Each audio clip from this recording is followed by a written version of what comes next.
Sammy Gyamfi fired. Sammy Gyamfi was born in March 1989.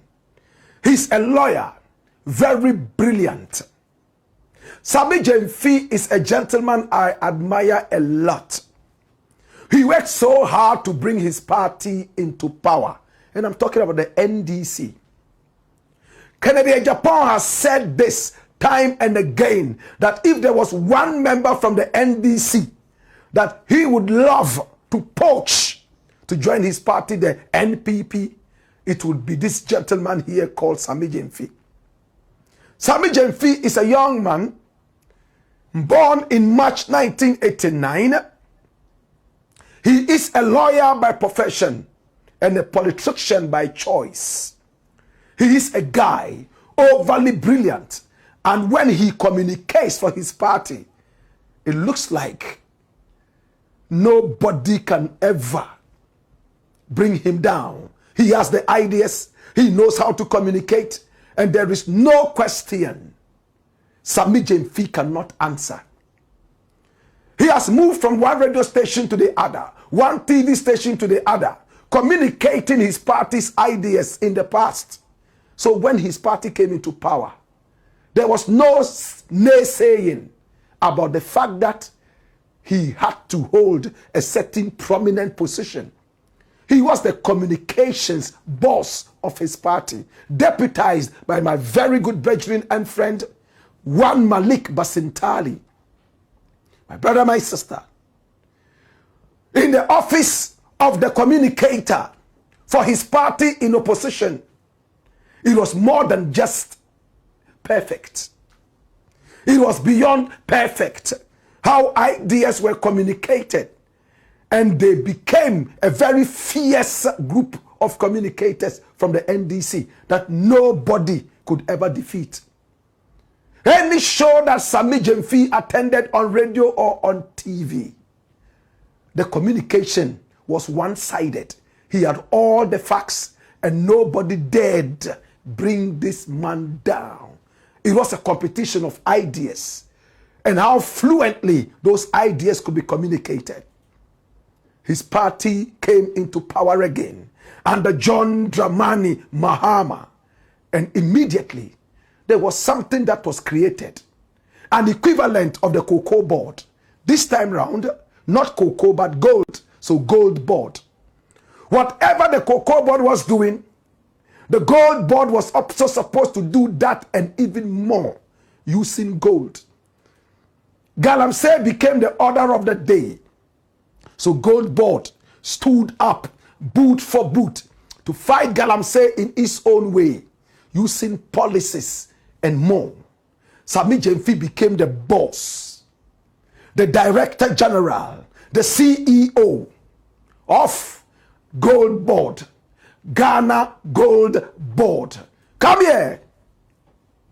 Now Sammy Gyamfi made it. And in no time, the Mahama government started to boast that it will not go to the IMF or even the bond market anytime soon because everything was okay. The economy started to boom, and many people said it was all hinged on the gold as controlled by the GoldBod. For the first time in the history of Ghana, there wasn't only a cocoa board, there also came a GoldBod which was doing marvelously well. The city started to stabilize. Many were those who were wondering why this idea hadn't been brought up by the 8 years of the NPP in power. It was a war of ideas, and it looked like Sammy Gyamfi and his GoldBod were in the winning seat. From when Mahama became president, officially announced and inaugurated on the 7th of January, we have not even attempted to go back to the West to ask for loans. Neither have we gone to the bond market attempting to borrow. It is something every Ghanaian is happy about. The Ghana city is aloft. Business is already flourishing. And every Ghanaian is beginning to smile. Ghana has become the envy of so many other African countries around. Better still, I don't like the word envy. Ghana has become the admiration of several other sister African nations. They are trying to study Ghana as a thematic institution so that they would be able to also eat into the benefits of Ghana and how Ghana has been able to move to the top, stabilizing the economy and making Ghana look almost like some developed country in Africa. When members of other African countries are coming into this country, they are most excited. You know why? Because they know there is law and order in this country. They know the economy is beyond just average. The economy is booming, in buoyancy. My brother, my sister, this is Ghana for you. And several other countries around the world have now given Ghana a visa-free entry into their countries. An envy, better still, an admiration of so many other African countries. And many people have said a lot of these achievements came because of the GoldBod. Come here. Now, Sammy Gyamfi is burgeoning in absolute buoyancy, flying above the heads of the beautiful continent of Africa. People are beginning to see what the GoldBod is doing. The young man is doing so well. So, he decided to go on social media to trumpet his own achievements. Sometimes, I think it is better to just sit back and let others blow your trumpet. When you pick up the trumpet yourself to blow, you might have the chagrin of other people running after you. This was what Sammy Gyamfi put out. And watch this. It says, breaking news. Yesterday, the Ghana GoldBod surpassed its 2025 small-scale gold export target of 100 tons, generating over 10 billion American dollars in foreign exchange for the country. And he ended up by saying, unprecedented. This is what Sammy Gyamfi put out. That is an unprecedented achievement. More than 10 billion American dollars. Now, to give you an idea, Ghana went all the way to the IMF to ask for a bailout of how much? 3 billion.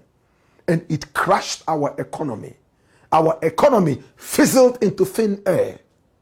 Our economy became useless in the days of Nana Addo Dankwa Akufo-Addo and Dr. Mahmoud Bawumia. They had to run to the IMF to ask for a bailout of 3 billion. If Ghana right now in foreign exchange is making more than 3 times that, 10 billion American dollars, then it's truly unprecedented, isn't it?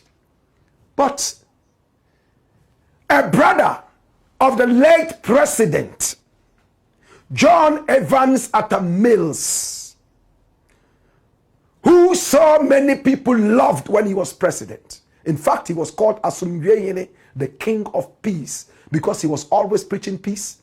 And he said he would not be running around trying to catch people in otherwise witch hunting people. And that was why Jerry John Rawlings was so angry with him. For Rawlings, as a military man, whoever has stolen any money must suffer for it. Whoever has done anything against Ghana must suffer for it. But when Atta Mills came into power, being aided, having been aided so much by J.J. Rawlings, he expected that Atta Mills would run after all these alleged criminals and have them punished. But he said no. It's a new Ghana. Let everybody start on a fresh page. And Rawlings wasn't happy with that, so they fell apart. He has a brother called Cadman Mills. He served in the government of John Evans Atta Mills. Also served in the government of John Dramani Mahama. But in the second coming of Mahama, his name has been missing. Daniel! Totally missing. He started critiquing the government of John Dramani Mahama. And when you look at his critique, he would not be far away from the truth. Many people might say he's bitter because he has not been involved in this government. He is criticizing the government for nothing. But my brother, discerning minds will tell you that this man has his own ideas and he's working out in his own plan, and that is the Ghana plan. The moment Sammy Gyamfi put out this, Cadman Mills, who we all know is not the first time he's attacking an issue like this, all in the name of Ghana. Patriotic like his brother who went away the other day, flying home, John Evans Atta Mills. This was what he responded with. What did he say? He said, an unprecedented devastation of our water bodies and environment. The clamor over small-scale mining may have died down somewhat in recognition of government's good faith, but still one thing, attempts to deal with Galamsey. However, our deep anxieties remain. So please stop reminding us of the lurking threat to our very survival. Stop touting the unprecedented achievements of the GoldBod. They ring very hollow. What? What? This is grammar. Bring it back. This is grammar. Listen to the poetic nature of this epistle. If it was in the days of the Bible, this would have been included in a book called The Epistles of Cadman Atta Mills. An unprecedented devastation of our water bodies and environment. The clamor over small-scale mining may have died down somewhat in recognition of government's good faith, but still wanting attempts to deal with Galamsey. However, our deep anxieties remain. So please, stop reminding us of the lurking threat to our very survival. Stop touting the unprecedented achievements in quotes from the GoldBod. They ring very hollow. My God, dash it away. My brother, my sister, Sammy Gyamfi is a nice gentleman. I love him. The other day, he pulled out dollar notes and gave those to Agrada, and many people criticized that. It got to the ears of the presidency, and they had to call him and talk to him and tell him not to repeat that. At the time that the city, everyone was crying, was just returning from a serious hemorrhage under the 8 years of Nana Addo Dankwa Akufo-Addo and Dr. Mahmoud Bawumia. We were beginning to receive some good signals that the city was beginning to come up. And all of a sudden, we saw people giving out dollar notes when we should be advertising our own city. I remember I came out and spoke against it. My brother, my sister, I have always admired Sammy Gyamfi, but that will not stop us from loving Ghana more. If Ghana has to benefit, we will tout that. And if Ghana has to suffer, we will find out who the authors are and deal with them in our own small way. My brother, my sister, Cadman Mills has spoken. Now, it looks like the GoldBod, much as it is seen to be trying to fight Galamsey, is more interested in amassing the gold. Can I say that again? Yes, Galamsey is being fought. Police and soldiers were sent out. NIMOS sent out to go and fight Galamsey. But it's the same dirty politicians from the days of Nana Addo and even now, who we are told are most involved in this heinous act against our nation. We all remember Chairman Wuntumi, the block-headed idiot who went all the way into the Nimri forest using his Samri boy concession to destroy our flora and fauna. And several Several and several, my brother, reports attested to that fact. Nana Addo flung away the reports, especially those from Professor Boateng. Today, if the GoldBod is doing well, the gold is coming in unprecedented quantities. We must not just look at the end, we must also look at the means. How are we getting the gold? Is it through Galamsey? Are we treating Galamsey with kids' gloves? Are we more interested in the gold rather than the how the gold is coming? This is what Cadman Atta Mills is talking about. The more you talk about the unprecedented achievements of the GoldBod, we expect that you would also be telling us the unprecedented nature of how you have fought Galamsey and how our trees are beginning to grow, how the water bodies have calmed down and everything is beginning to work out again.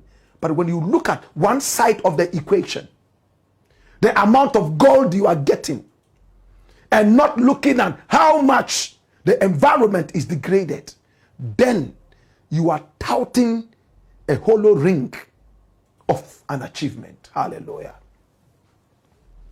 Brofo. My brother, my sister, you are touting your achievements. We are happy that you are achieving a lot for the country, unprecedentedly. We have 10 billion American dollars coming into our economy. President Mahama's golden boy is Sammy Gyamfi. When Mahama is going to bed, the last name he mentions is Sammy Gyamfi. He has become the golden boy of Mahama. Who wouldn't? Who wouldn't behave the same way Mahama is behaving? The man who has pulled you out of Dumso. The man whose GoldBod has pulled you away from the IMF and the World Bank borrowing. The man whose GoldBod is making you walk chest high. That right now, when people from Nigeria and other places have an opportunity to enter Ghana, it's like they are entering Europe. Why wouldn't you shake hands with Sammy Gyamfi and tell him, thank you, you have done so well, and keep up with a good job? But Cadman is saying, we are happy about the achievements, those that you call unprecedented, but please, how far with Galamsey? Are we just interested in the gold? Or we are fighting with the same venom, the same vermin? Galamsey. And I think that he has made a very beautiful point. It came out also that some of the facts in quotes that Sammy Gyamfi told us, that as of 2016, whatever it was in our reserves was some 9 whatever it was. It came out that some of those figures were not right. But whatever it is, we don't want to go too much into that. It is just about our environment. And I like how Cadman Mills put it. He said it is a threat to our very existence. Today when we are drinking water, you don't know how much mercury you are putting in your body. Today, everybody must drink mineral water. In the days when we could just turn on our taps and drink directly from the taps, oh my God, we were a happy people. Today, you can't drink water directly from the tap, at least not in the city. How about our brothers and sisters, mothers and fathers in those so-called deprived areas who do not even have access to this pipe-borne water? They drink water directly from the ground. Groundwater, rivers, dams, polluted heavily. Are we thinking about them? Or we are going to sacrifice them for the gold? So to Sammy Gyamfi, much as this is a hot bullet, I hope that you will not see it as a personal attack. You will not see it as an attack on your achievements. But you will rather sit back and say, well, we are getting the gold. Certainly is under pressure to deliver. But if you are under such pressure, such immense pressure to deliver, you might forget the means to the end and just concentrate on the end. the gold and forget how the gold gets there. Please, let us work on Galamsey. Let us deal with Galamsey issues seriously so that we can clap when we get the gold. At the same time, we can come out and say, oh, you know what? We got 20% more gold than last year or 2 years ago.